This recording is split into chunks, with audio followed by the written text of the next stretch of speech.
Alright, so let's give it a call, see how it works. A trial account. You can remove this message at any time by upgrading to a full account. Press any key to execute your code.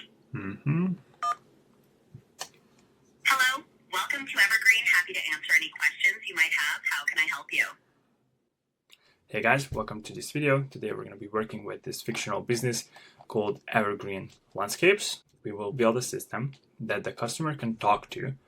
So instead of the customer coming to this website and trying to search for the information themselves, they should be able to call a phone number and ask the information over the phone.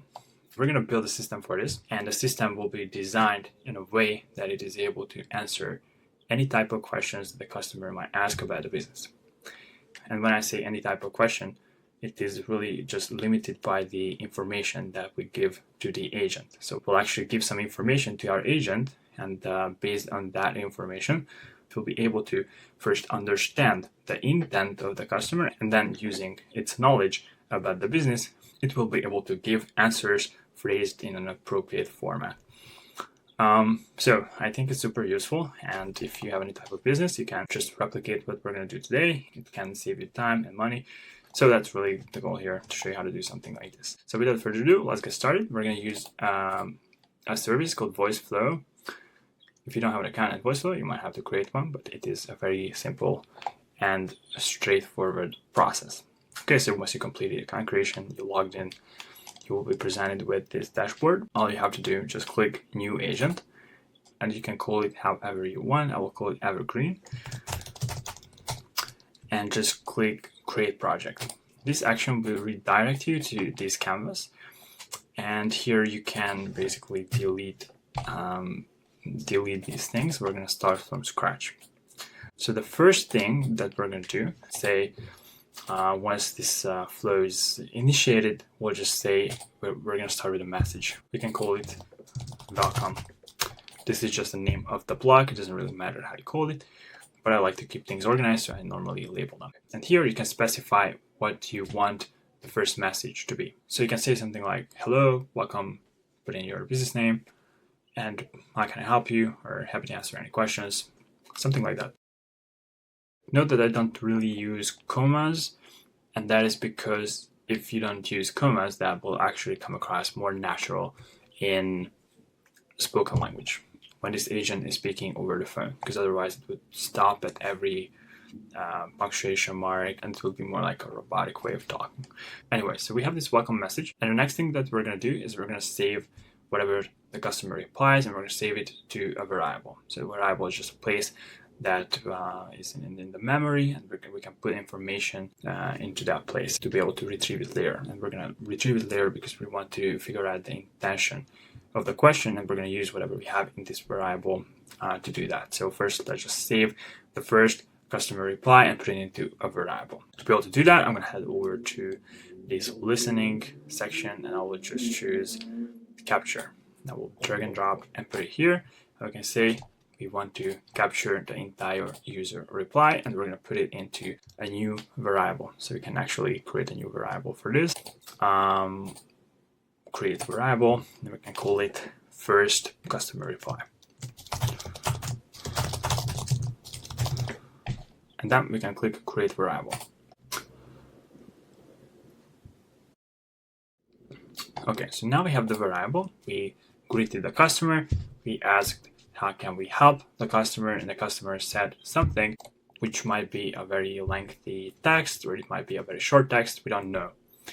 But we stored everything in this variable. What we're going to do now, we're going to take this variable, whatever is in this variable, and we're going to ask AI to summarize the problem. And then we're going to ask the customer if you agree. Is this your problem? Did we understand it correctly? And to be able to do this problem summarization part, we're going to use a prompt. Similar to how would you use a prompt for ChatGPT. If you have a question, you want to ask a question from ChatGPT, you write what's called a prompt, a message to ChatGPT that, hey, can you take this web page and summarize the content of it? Here we'll do the same thing. We're going to take this variable, and we're going to use a language model to just give us the summary. So let me show you what it looks like, and it will be more easier to understand. Basically, we'll take this and we'll connect this block to a new block, which will be a set block. And in this set block, we're gonna say that the variables to set, we're gonna use a prompt, right? And we're gonna create a new prompt and a new variable. We're gonna create a prompt for summarizing the problem, and we're gonna create a variable for storing the problem summary. So let's just first start by creating the prompt. We click this arrow and then the create prompt button. And here we just say, I already wrote this prompt, so let me copy paste. So basically this is the prompt, this is the message that we will give to the AI to work with. We'll say summarize the customer's question below and ask them to confirm if your understanding is correct.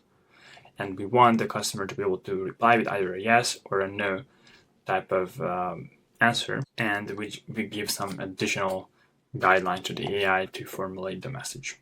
So again, this is the same as if you were writing to ChatGPT in the ChatGPT webpage in the chat box there and try to get ChatGPT to do something for you. This is the same thing. In fact, if you click here, you will see the AI model that this prompt is being fed to, and here you can choose ChatGPT.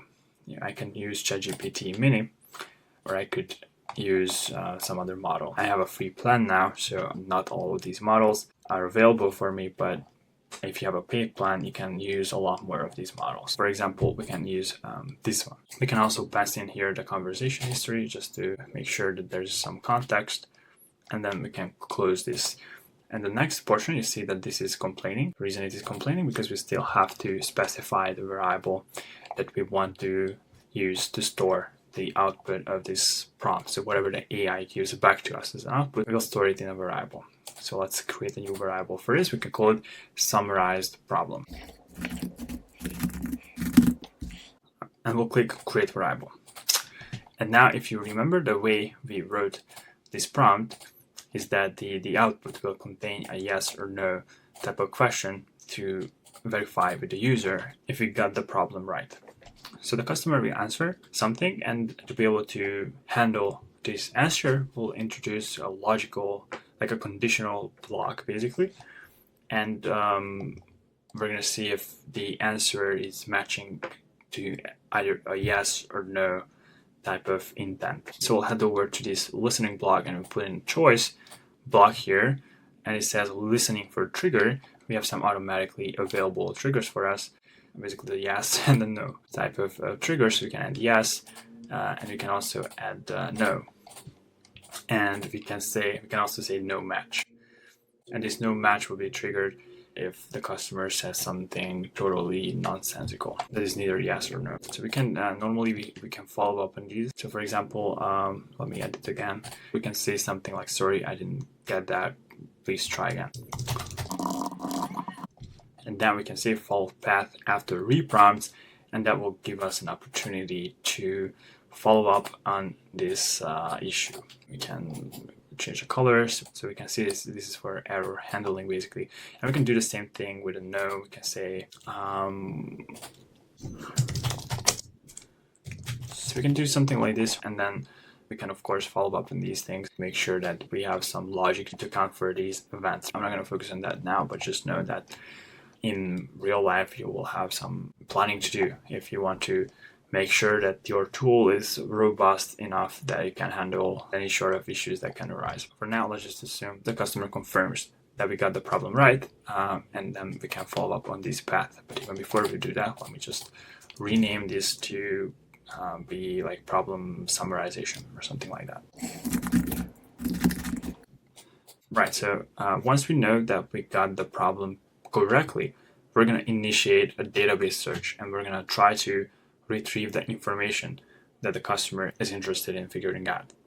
We have what's called this knowledge base search block basically, but before this could be functional, we first have to upload some information to our knowledge base. Let's go one step backwards, and here you have this knowledge section under the agent. So you click here and you'll see that basically there's nothing here as for now. So we can add new data sources by clicking this button. You can either give an URL so that it can pull information from your website, or maybe more ideally, you can give it a text which you already formatted, and it has all the information about the business that the customer might want to figure out. I created one just for the sake of this tutorial. So this is what it looks like. It has some information about the services and about the business. So we can use this to feed it to our tool here on Voiceflow. So I can click upload file, and I will just pick this document, I think this one. So let's click import. And once this is imported, we can go back to our workflow and we can initiate a search here. We can call this block DB search or knowledge-based search. And we can do a very simple search here. We can say the customer's first question. We can pass in the first user reply, and then we can say customers or the problem summary. And we can also pass in the summarized problem variables. And then we have to create a new variable to be able to store whatever information is retrieved from the database. The information is retrieved in what's called chunks. So not at one go, but at multiple portions. If the output is long, it will be chopped up and retrieved in multiple portions. These are called chunks. We can create a variable to be able to save these chunks. We can call it chunks. Say create variable, and then here you can specify how many of these chunks you want to write into this variable. And also, if you go back here in the knowledge base section, you can here specify how many chunks are you actually allowed to be generated. Or you can also play around with the model that you want to use. Let's go back to our workflow. Here, there's only one last step left. We'll create a new prompt, and we're going to take this chunks variable that has all the information that we retrieved from the database, and we're going to put this chunks variable into a prompt. And we're going to ask the AI to write a reply based on whatever information we could gather. So let's connect this block to a new prompt. And in this prompt, we're going to create a new prompt. For this, we can call it, I don't know, summarize information and give answer.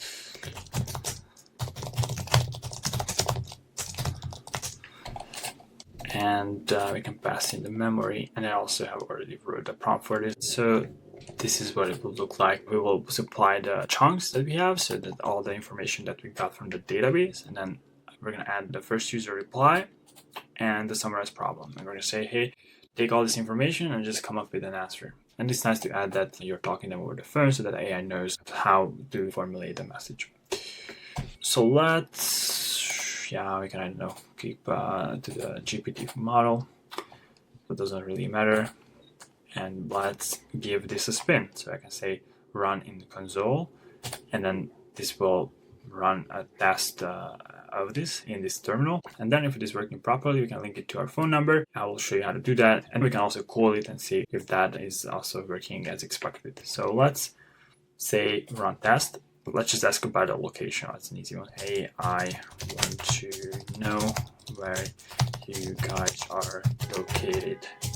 And then I can add some nonsense like, I don't know, let's do some typos and see if it understands. Like this. And then says,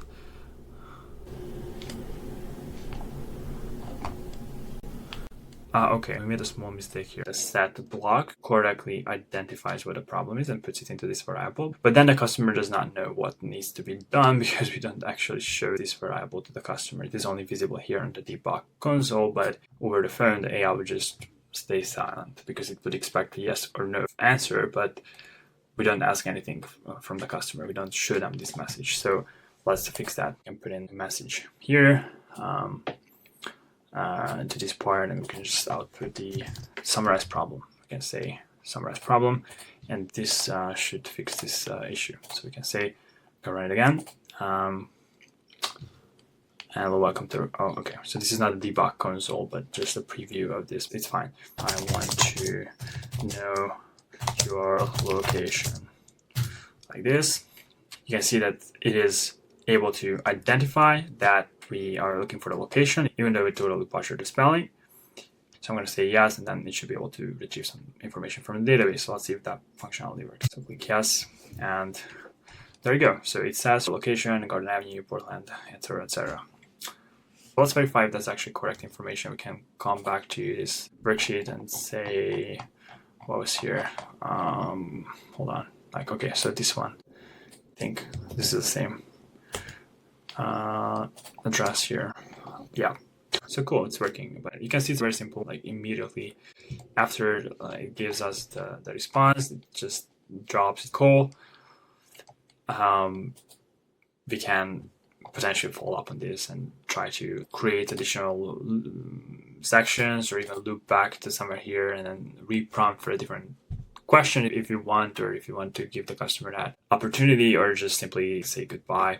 In fact, we can add that, like we can say at the end, thank the customer for the call and say goodbye. Right, so this should take care of that, and it should make our AI a little bit more polite. Anyway, so we can give it another try and see if it is working better.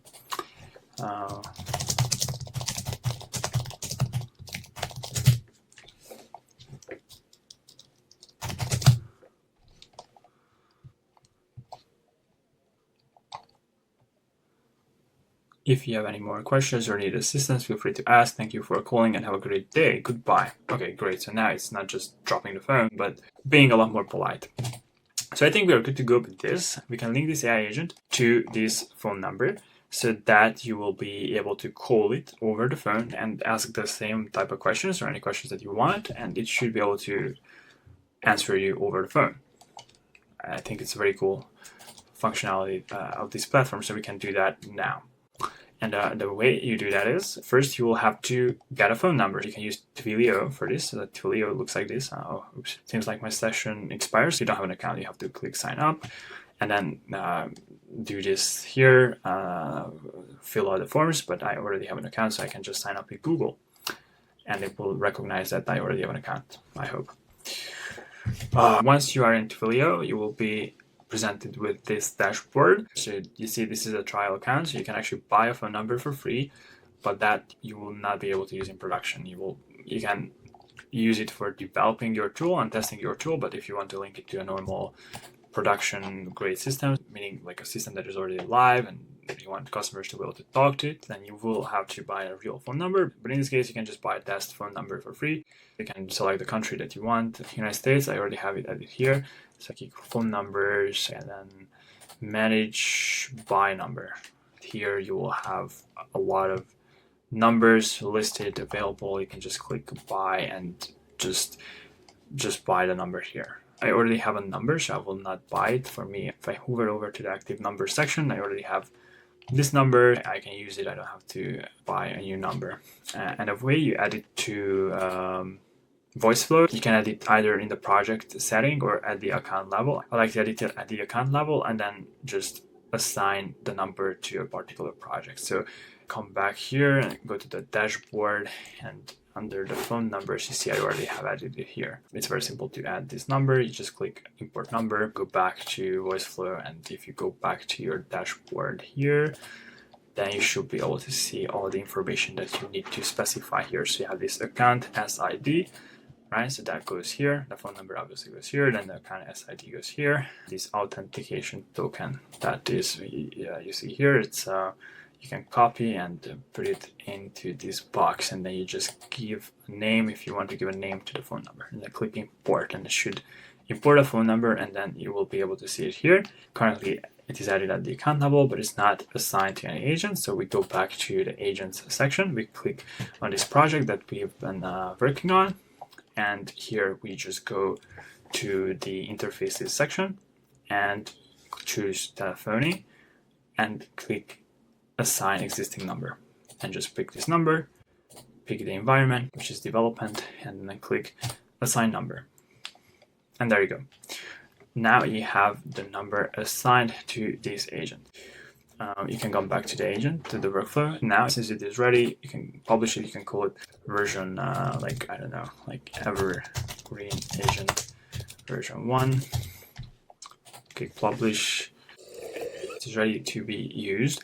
You can add it to your website as a chatbot. If you want people to be able to talk to you over the chat as well, not just over the phone, so you can grab this code and you can go to your website's code, you can click save, and then go back, refresh the page, and you should be able to see this appearing here. So you can actually talk to your agent here. Okay, so that's one option, but it's not exactly what we want to do here. So I'm going to just remove this wire, and we are going to just call this agent and see if that is working properly. So let's do that. All right, so let's give it a call, see how it works. A trial account. You can remove this message at any time by upgrading to a full account. Press any key to execute your code. Hello, welcome to Evergreen. Happy to answer any questions you might have. How can I help you? Hello, want to find out why your garden cleaning service is super nice. Hi there. Just to confirm, you'd like to know what makes our garden cleaning service exceptional, right? Yep, absolutely.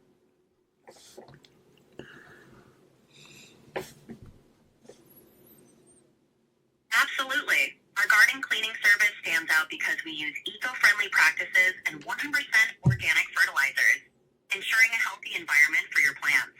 Our team consists of certified horticulturists who are dedicated to providing customized care tailored to your garden's needs. Plus, we offer a 2-year plant health guarantee, so you can have peace of mind knowing your garden is in good hands. Thank you for reaching out. If you have any more questions, feel free to ask. Have a great day. Goodbye. All right, guys, it's working. I think, yeah, it's really nice. You can see that this is pretty simple to put something like this together, and you can set it up with any information that you want, and you can tailor it to any business you want. And basically, this is how you do a voice agent using Voiceflow. So thank you very much for watching, and see you in the next video. If you like these type of videos, make sure to subscribe. I'm going to be putting out a lot more of these in the future, in covering various topics, and we're going to build a couple of useful tools. So see you there.